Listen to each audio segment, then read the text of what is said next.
The bar was alive that night. Neon lights glowed against the wooden walls. The jukebox played an old country rock tune, and laughter echoed through the crowd. It was one of those evenings where strangers came together to forget their troubles, bikers, locals, and a few outsiders passing through. At one of the tables near the back sat Tasha, a black woman in her mid-20s, dressed casually in jeans and a fitted top. She wasn't there to cause trouble. She had simply stopped by to grab food on her way home from work. She carried herself with quiet confidence, but her eyes revealed exhaustion. That's when the door swung open and in came a loud group of bikers. Their boots stomped against the wooden floor, leather jackets creaked as they moved, and the smell of gasoline and beer seemed to trail behind them. Most of the bar didn't mind. Bikers were a common sight. But among them was a man named Rex, known for being rowdy, quick-tempered, and disrespectful toward anyone who didn't fit his idea of belonging. As the bikers settled in, Rex's eyes landed on Tasha. He smirked, nudged his buddy, and swaggered over toward her table. "Hey, sweetheart," Rex said loudly, his words already slurred from the beer he had earlier. "What's a pretty thing like you doing here all alone?" Tasha calmly replied, "Just having dinner. Mind giving me some space?" The bar quieted slightly, the tension creeping in. Rex didn't take rejection well. His smirk twisted into a sneer as he leaned in closer. When Tasha stood to leave, Rex suddenly grabbed her shirt, tugging at it roughly until it ripped down the side. Gasps erupted across the bar. Some stood up, some froze, and others whispered in shock. But before Rex could utter another word, his eyes caught something that made his jaw lock and his face pale. On Tasha's shoulder, revealed beneath her torn shirt, was a tattoo of the United States Marine Corps emblem. And in that instant, the entire bar went silent. Everyone in the bar stared. The glowing lights reflected off the ink on Tasha's shoulder, the eagle, globe, and anchor, the proud symbol of the Marine Corps. Rex's smirk vanished. His hand, still holding the fabric, began to tremble before he quickly let go.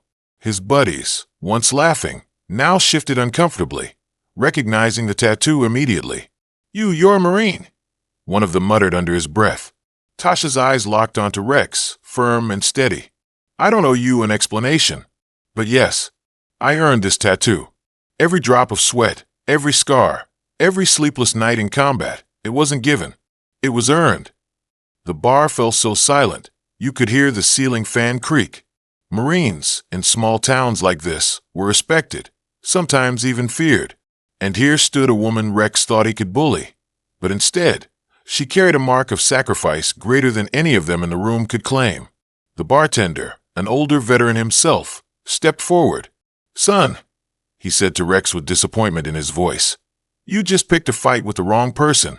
That tattoo ain't just ink. That's blood, sweat, and loyalty to this country." Rex shuffled back a step, clearly embarrassed, but his pride wouldn't let him stay quiet. "I don't care who she thinks she is," he blurted. "This is our bar.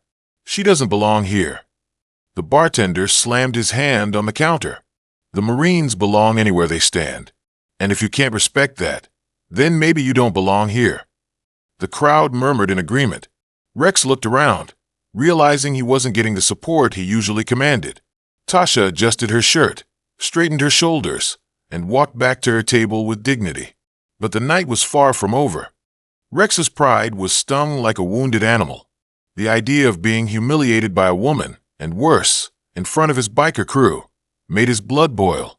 He stomped back toward her table. "I don't care if you're a Marine. You don't walk into my bar and make me look like a fool." Tasha stood up, her calm demeanor unshaken. "Your bar? Last I checked, you don't own this place. And the only fool here is the one who thinks intimidation makes him strong." Gasps rippled through the crowd again. Some pulled out their phones, recording the confrontation. Others stepped back, sensing a fight about to break out. Before Rex could make another move, a deep voice came from across the room. "Enough." Everyone turned to see an older man rise from the bar stool in the corner. His face was weathered, his hair gray, but his posture screamed discipline. He pulled back his sleeve, revealing the same Marine Corps tattoo etched into his arm. "You touch her again, and you answer to me," he said firmly. The weight of his voice silenced Rex. Suddenly, he wasn't just facing a woman. He was facing a legacy, a brotherhood that stretched generations. One of Rex's own biker friends whispered, "Man, let it go. You don't want this fight." But Rex wasn't ready to back down. His ego pushed him forward, even as the room turned against him. The tension crackled like lightning. Rex clenched his fists, ready to swing. But before he could, several other patrons, men and women alike, stepped between him and Tasha. "You're not laying a hand on her," one said. "She's a Marine. She's family." Another added.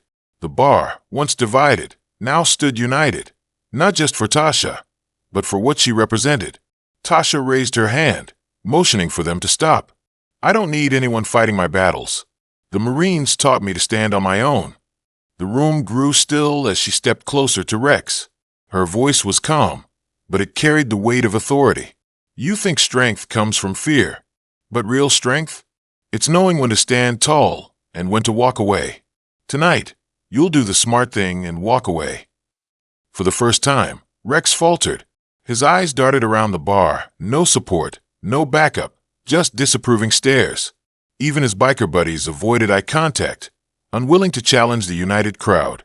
Finally, with a growl of frustration, Rex shoved past the crowd and stormed out of the bar.